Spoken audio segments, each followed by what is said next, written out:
네, 안녕하십니까. 전성소믈리입니다. 2025년 마지막 업로드가 될 것 같아요. 그래서 마지막 업로드를 어떤 것으로 할까 좀 고민하다가 오늘은 좀 특별하게 소주와 어울리는 안주 페어링 해보는 시간을 좀 가져보도록 하겠습니다. 항상 3분 길이에 맞춰서 영상을 편집하다 보니까 좀 못 나눈 얘기들도 많고 한데 오늘 그냥 마지막 영상에다 좀 길게 말씀을 좀 나눠보려고 합니다. 수업하면 그런 질문 많이 합니다. 소믈리에인데 혹시 소주도 좋아하시나요? 그래서 저는 소주도 되게 좋아합니다. 저는 뭐 특정 어떤 술보다는 어떤 음식과 페어링 할 것에 따라서 주류를 좀 선택하는 편이라고 말씀을 드리는데요. 그때 많이들 좀 놀래 하시더라고요. 그래서 그것 또한 관념이 아닐까 생각을 합니다. 되게 기름진 음식 먹을 때는 사실 소주의 쓴맛이 기름진 맛하고 되게 잘 어울려서 같이 페어링 하면 좋거든요. 뭐 삼겹살 같은 경우도 그렇고 아니면 너무 장이 많이 들어가는 회 같은 거 해서 뭐 쌈장도 넣고 간장도 찍어서 먹는 그럴 때는 사실 너무 섬세한 화이트 와인보다는 선이 굵은 화이트 와인이나 아니면 소주랑 그냥 드시라고 말씀을 많이 드리는데요. 소주에 대한 저의 생각을 나누는 시간이라고 보면 될 것 같아요. 언젠가부터 소주가 너무 순해졌다 이런 얘기들 많이 하시는데 소주가 순해진 이유는 알코올 도수가 내려갔기 때문은 아니에요. 소주가 달아졌어요. 당미가 많아지면서 소주가 쓴맛이 조금 중화돼서 연하게 느껴지는 것이지, 특히나 뭐 진로이즈백 같은 경우는 옛날 소주병 디자인과 그런 거에 들어가 있지만 먹어보면은 되게 달아요. 근데 실제로 소주가 순해졌다고 생각하지만 달아졌다는 생각을 잘 안 합니다. 그 이유는 소주를 음용할 때 와인을 먹듯이 집중해서 이제 테이스팅을 하지 않기 때문인데요. 예를 들면 소주 드실 때 어떻게 하세요? 안주 세팅해 막 이렇게 얘기하잖아요. 그래서 안주 손에 준비해 놓고 소주 짠한 다음에 먹고 바로 안주로 먹어요. 그래서 안주가 맛있으면 그냥 그 소주가 맛있다 이렇게들 많이 생각을 하시는 부분이 있습니다. 그런 의미에서 봤을 때 소주랑 되게 얼큰한 찌개랑 잘 어울린다고 생각하시는데 그게 잘 어울리지 않는 경우가 많거든요. 왜냐면 찌개의 매콤한 맛이 소주 맛에 간섭을 하기 때문에 소주 맛의 밸런스가 깨질 확률이 높습니다. 그럼에도 불구하고 잘 어울린다고 느끼는 이유는 소주를 먹고 지체 없이 찌개를 먹죠. 찌개가 맛있으면 소주는 맛있게 느껴지는 거예요. 와인 페어링에 대해서 되게 특별한 환상을 가지고 계신 분들 많은데 전혀 그렇지 않습니다. 와인뿐만 아니라 모든 음료를 마시는 것은 물질인 음식이 들어가기 전에 술을 마시고 그 술에 대한 뭐 당미, 산미, 알코올, 레드와인 같은 경우는 탄닌의 밸런스가 어떤지를 느끼고 다른 물질인 음식을 먹었을 때도 그것이 변하지 않으면 되게 좋은 페어링이다라고 제가 항상 강조하는 부분인데요. 오늘 아내가 나이트 쪼라서 제가 이제 혼자서 영상을 찍고 있는데요. 소주를 먹을 때 되게 좋은 점은 저는 아내랑 같이 와인 페어링을 할 때 둘이 와인 한 병 같이 마시거든요. 음식해서. 그러면 뭐 레드 와인일 경우에는 육류 위주로 좀 페어링을 하고 화이트 와인일 경우에는 뭐 해산물 위주로 페어링을 해서 요리 하나에 와인 한 병을 같이 나누어 먹고 그렇게 시간을 보내는데요. 소주 같은 경우는 소주 한 병으로도 충분히 생선과 뭐 육류 이렇게 다 같이 페어링 할 수 있기 때문에 그런 부분에 있어서 상당히 페어링에 유리한 술이다. 그리고 접근성이 너무 좋고 그렇습니다. 오늘 준비한 술은 참이슬 프레쉬 준비했습니다. 저는 사실 참이슬하고 처음처럼 하고 뭐 진로이즈백 크게 뭐 선호도는 없습니다. 다만 뭐 부산에 가면 대선을 먹고 광주에 가면은 뭐 잎새주를 먹고 또 뭐 어느 지방에 가면 참소주를 먹고 이렇게 그냥 로컬 소주를 좀 즐기는 편이고요. 참이슬하고 처음처럼 하고 차이를 솔직히 잘 모르겠어요. 그리고 그렇게 집중해서 테이스팅 하지도 않고 또 식사랑 곁들여 먹으니까 그 차이를 크게는 잘 모르겠습니다. 그래서 저랑 술 드시는 분들은 대체로 그냥 어떤 거 먹어? 하고 물어보고 먹는 걸로 시켜? 하고 항상 하는 편이에요. 그리고 또 술이라는 것은 단순히 입안에서의 미각뿐만 아니라 뭐 후각적인 것도 있을 것이고 또 기억적으로 같이 뭐 했었던 뭐 추억이랑 또 이렇게 페어링이 되기도 하고 그렇기 때문에 그냥 참이슬 처음처럼 저는 경중 없이 둘 다 좋아합니다. 다만 소주를 한 병 이상 먹지 않는 원칙을 좀 가지고 있기는 해요. 소주를 너무 많이 먹으면 좀 힘들더라고요. 특히나 뭐 소주 뭐 한 병 이상 먹었을 때 다음날 이렇게 냄새 나거나 이러면 너무 상대방한테 좀 실례이기도 하고, 그리고 저는 술을 음식에 가장 잘 어울리는 소스 마리아주를 위주로 먹기 때문에 가능하면 한 병 이상 먹지 않으려고 합니다. 물론 뭐 모임을 가거나 뭐 친구들 만나면 뭐 한 병 반까지는 먹는데 그래도 많이 먹지는 않으려고 노력해요. 참이슬 알코올 도수는 16도, 뭐 처음처럼이나 대체로 다 요즘 16도 정도 되는 것 같아요. 제가 칵테일 수업할 때 증류주 얘기를 나눌 때 항상 집에서 증류주 편하게 만들 수 있다고 말씀을 드리는데요. 그 만드는 방법은 아주 간단합니다. 전기밥통에 맥주를 붓고요. 그 다음에 취사를 누르시면 돼요.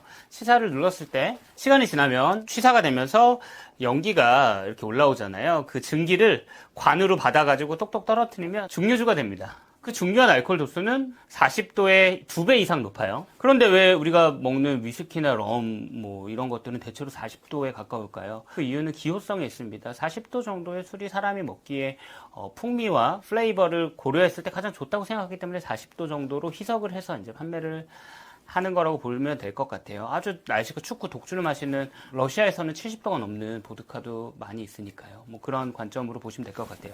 그런 관점에서 소주가 16도라는 것이 시사하는 바는 16도 정도의 알코올 도수가 지금 현대인들에게 가장 부담 없이 좀 마실만 하다라고 느껴지는 것 때문이겠죠. 사실 청아는 되게 약한 술의 대명사여서 제가 대학교 때만 해도 술 못한다 그러면 청아 마셔 뭐 이럴 정도였는데 이제 청아랑 참이슬이랑 알코올 도수에 큰 차이가 없게 되었습니다. 수업 때 또 이런 질문 많이 해요. 와인을 먹으면 자기는 머리가 아프다.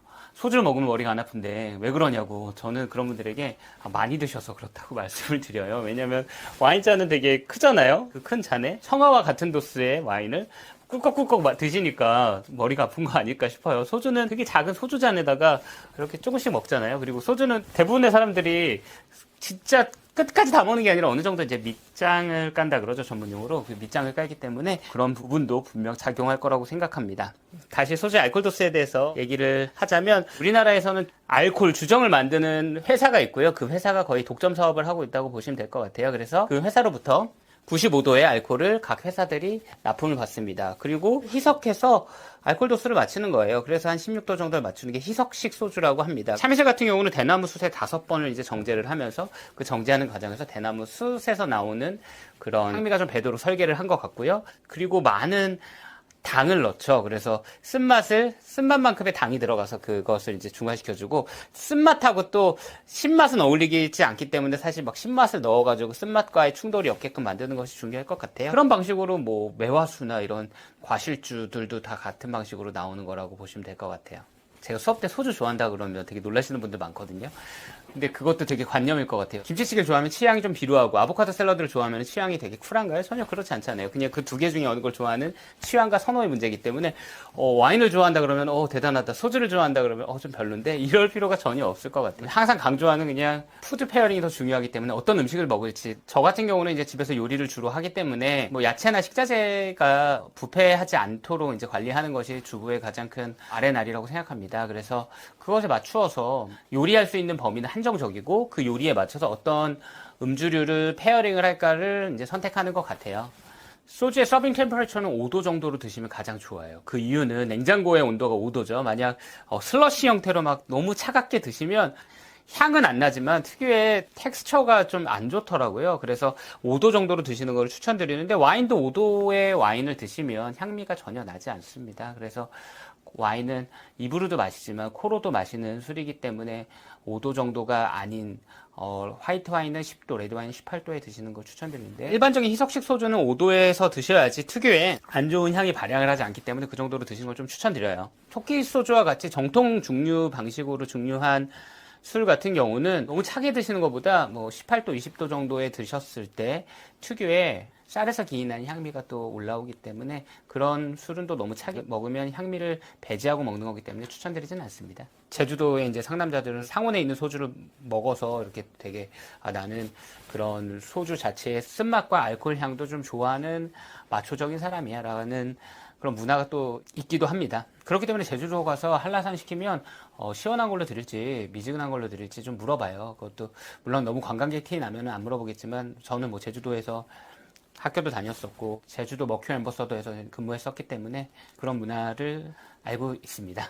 요즘 흑백요리사 시즌2에 그냥 같이 근무했었던 분들 나와서 되게 재밌게 보고 있습니다.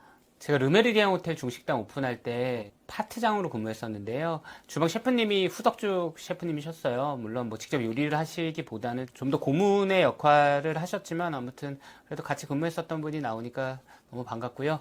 그리고 웨이필드 호텔의 이금희 조리장님, 이제 한식동을 총괄해서 하셨던 분이고, 실제로 제가 이제 기획한 상품에 대해서 뭐 얘기를 나누거나 아니면 신메뉴 테이스팅 같은 거 할 때 막 궁중 메뉴에 대한 아주 깊은 이해를 바탕으로 얘기 막 잘하셨던 기억이 납니다. 그래서 두 분 다 진심으로 응원드리고, 후덕죽 셰프님 같은 경우는 뭐 실제로도 그렇게 젠틀하세요. 그리고 좋은 음식이 좋은 요리가 나온다고 항상 말씀하셨고, 그래서 지금 나오는 모습이 현실과 다르지 않고 되게 깊고 멋있는 어른이었던 걸로 기억합니다. 자, 이제 소주를 오픈해 보겠습니다.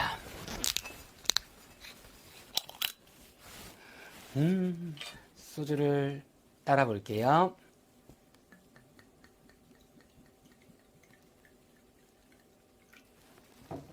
소주를 먹을 때는 이렇게 튤립 형태가 아니라 향미가 좀 밖으로 나갈 수 있도록 이런 형태의 잔을 써주시는 게 좋습니다.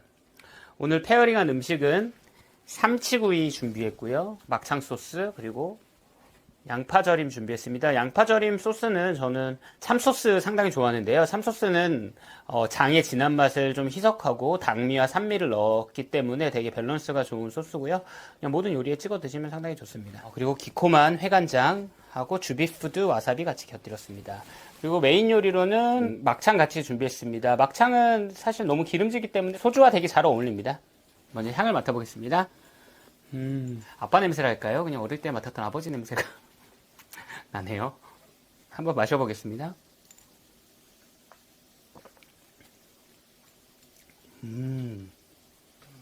상당히 달아요. 상당히 달고 쓴맛은 좀 덜하고 근데 뭐 소주 특유의 그런 화함이 있습니다. 아주 막 유쾌한 맛은 아니고 안주 없이는 먹을 수 없는 음식이네요. 첫 번째로 페어링할 음식은 삼치구이. 삼치구이를 한번 토치로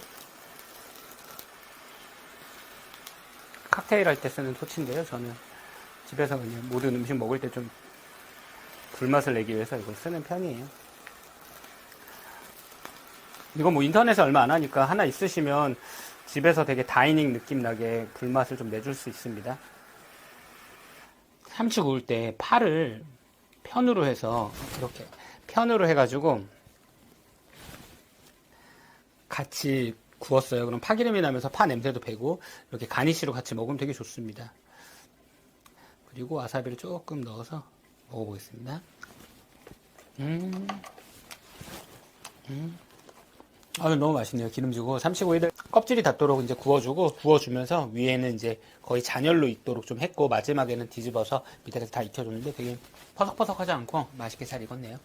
이렇게도 한번 먹고 양파절임이랑도 같이 먹고 이러면 좋겠네요. 아까 양파절임 얘기할 때 참소스 얘기하다 말았는데 양파 슬라이스하고 일반적으로는 물에 좀 씻어가지고 매운기를 없애는데 저는 소스를 먹을 때는 그 특유의 매운기가 좋아서 그냥 거기에다 참소스 넣고 거기에 참기름 같이 넣고 연두 조금 넣으면 되게 그냥 맛있는 소스가 돼요. 그리고 좀 더 입체적으로 먹고 싶다 그러면 이제 고춧가루 좀 넣으시면 돼요. 근데 오늘은 소주의 맛을 최대한 느끼기 위해서 고춧가루는 쓰지 않았습니다.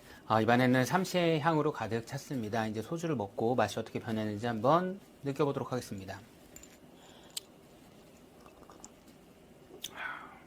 큰 변화가 없네요. 큰 변화가 없다는 거는 잘 어울린다는 것을 알 수 있습니다. 이번에는 막창하고 소주를 같이 좀 페어링을 해보겠습니다. 먼저 소주를 한 잔 따라주고요. 이름이 갑자기 생각이 안 나는데, 공장에서 일하시면서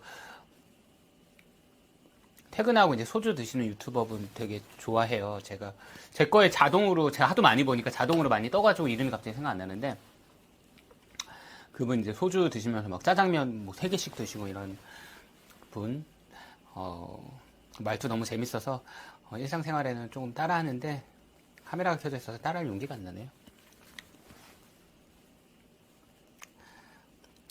굳이 따라하자면 고춧가리 이 정도입니다. 네. 자, 이번에는 막창 좀 먹어볼게요. 막창 삼겹살 같은 기름진 음식은 소주랑 되게 잘 어울리니까 드시면 좋고요. 제가 쿠팡에서 발주하는 이 막창이 이 소스도 되게 맛있고 자이글에 구웠을 때 또 맛있어요. 그래서 제가 이거를 몇 번 시켜 먹었는데 제가 캡션에도 좀 넣어 놓을게요.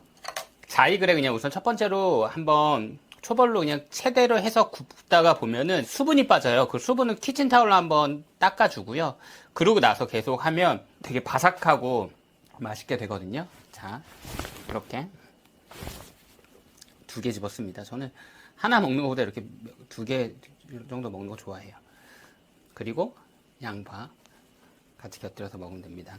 뭔가 항상 이렇게 최대한 짧은 시간에 막 말하려고 막 하다가 지금 이렇게 느긋하게 하니까 되게 좋네요. 내일 날씨 춥다 그래서 아침에 아내 데리러 가야 되기 때문에 요것만 딱 먹고 마무리하면 될 것 같네요. 자, 이제 막창을 먹어보겠습니다. 확실히 여기 막창 맛있어요.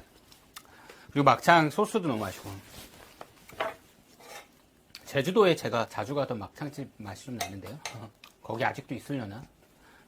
제가 목회 엠버서더 다닐 때 항상 퇴근하고 정장 이렇게 딱 입고 호텔리어 머리 하고 가서 이제 혼자 막창 시켜가지고 소주 먹고 이러니까 거기 사장님이 되게 궁금해 하셨던 기억이 납니다. 그러다 나중엔 친해져서 먹회 엠버서더가 테디밸리 골프 리조트도 같이 운영하거든요. 그래서 골프장 부킹도 좀 도와드리고 그랬었던 기억이 나네요. 자, 이번에는 막창의 기름진 맛으로 가득 찼습니다. 이제 다른 물질인 소주를 먹고도 또 어떨지 한번 다시 한번 좀 볼게요. 어느 게 더 잘 어울리는지 막창 vs 삼시 해보겠습니다.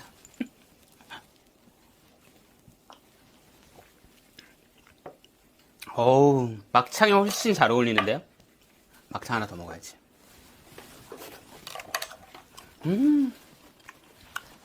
아우, 너무 잘 어울립니다. 마지막으로 와인은 음식을 먹고 술을 먹는 거고 뭐 소주는 술을 먹고 음식을 먹는 거고 뭐 이런 걸로 알고 계신데 저는 사실 그냥 제 생각에는 그게 전혀 의미가 없을 것 같아요. 다만 제일 중요한 거는 처음에 술을 먼저 먹고 이 술이 어떤 맛이 나는지를 느끼고 나서 그 다음에 안주를 먹고 또 술을 먹고 그러면 그거는 계속 순환되는 구조이기 때문에 나중에는 술이 먼저이기도 하고 안주가 먼저이기도 하고 그냥 왔다 갔다 하는 거예요. 그렇기 때문에 너무나 많은 규칙들이 제로 술을 너무 즐기기 어렵게 만드는 건 아닐까요? 그냥 너무 과음하면 안 되겠지만 어느 정도의 이제 소스 역할을 하는 정도로 마시면서 그냥 즐겁게 사는 건 어떨까요? 그렇게 생각합니다. 네, 이렇게 2025년도도 끝나갑니다. 올해 초에 이제 메이필드 호텔 컨설팅 했었고, 해비치 호텔 컨설팅 끝나고, 강의 뭐 행사 아니면 뭐 다양한 촬영 같은 거 하면서 올 한 해가 이제 바쁘게 좀 지나갔습니다. 뭐 유튜브나 인스타를 통해서 많이 좀 응원해 주신 분들의 글이나 이런 것들이 그래도 열심히 했었던 동력이 됐었던 것 같아요. 내년에는 뭐 특별할 건 없지만 제가 20년 동안 열심히 해왔던 것들 어렵지 않은 언어로 나누는 사람이고 싶고요. 저같이 그냥 평범한 사람도 열심히 하면 잘 될 수 있다라는 모습이 이 영상을 보시는 분들에게 조그만 응원이 되었으면 합니다. 올 한 해 너무 고생 많으셨고요. 감사합니다.